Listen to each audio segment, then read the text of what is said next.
Are you stuck here on your side splits and don't know how to make it to here?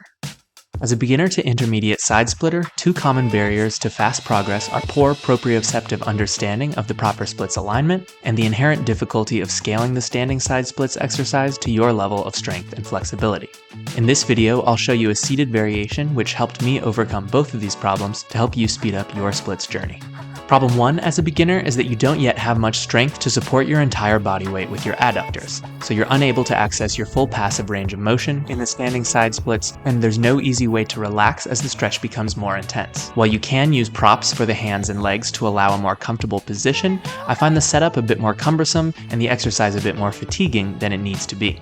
Instead, by stretching in a gravity-neutral position, you eliminate the need for any fancy equipment setups, and you can modulate the difficulty simply by how hard you push with your hands.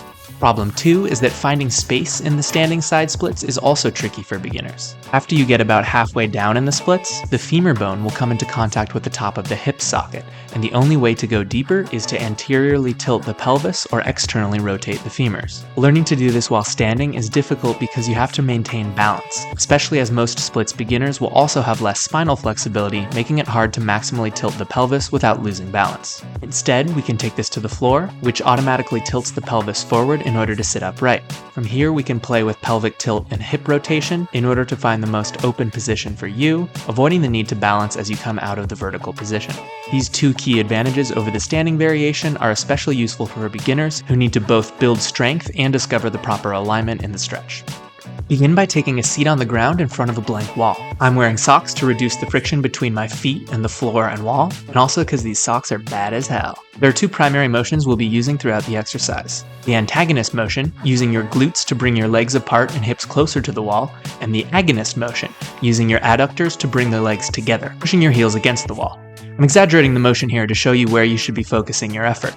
As we move deeper into the stretch and come to the limit of your current flexibility, we keep the muscle tension the same, but the motion shrinks to a nearly imperceptible isometric contraction as we move from mobility to end range flexibility. The two secondary motions are hip external rotation coupled with anterior pelvic tilt. This is when you rotate your toes away from the wall and bring your belly button towards the wall. And its opposite, hip internal rotation coupled with posterior pelvic tilt. This rotates your toes toward the wall and brings your belly away from the wall.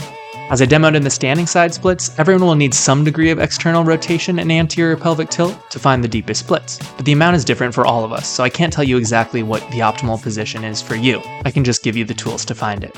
Listen to your hips. Your hips don't lie, and I'm starting to feel you, boy. And I'm also starting to feel you should practice both movements to develop first-hand awareness of how minor changes in the hip and pelvis position drastically change the sensation of the stretch. In time, you'll discover how to get deepest. So here's the actual protocol, and if you want to follow along, it starts here. We'll do a series of about 5 slow pulses, starting shallow and increasing in depth over time, aiming to spend about 45 seconds near our current max range of motion. Each rep has 3 phases. First, we'll actively spread the legs apart using the glutes and rotate the hips externally, toes away from the wall. Second, we relax and breathe, allowing a bit of deviation here to find extra space. Finally, we'll actively contract the adductors, trying to push the feet into the wall. Then we'll breathe again, oscillating and deviating in the position before we start again. Do each of these for 5 to 10 seconds or whatever feels right to you. On the pulling deeper phase, use your hands to slide your hips closer to the wall, adding external load. Each rep we go a little bit further, and by the third we should be feeling a very strong stretch, about 7 or 8 intensity out of 10, but with 0 pain. If you feel pain, back off immediately. You overdid it. It's okay, we all do sometimes, and you'll better learn your limits over time.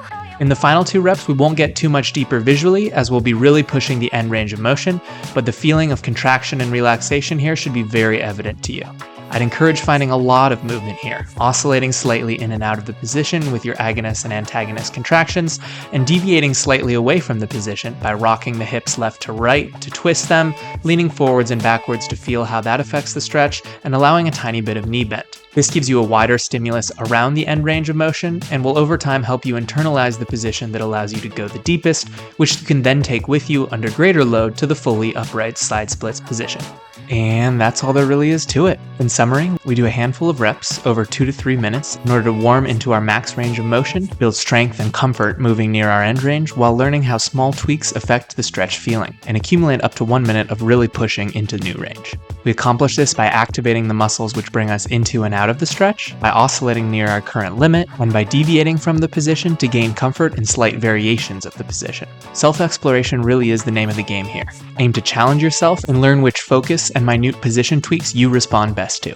Stretching doesn't have to be complicated, you just have to consistently challenge yourself and you'll improve over time.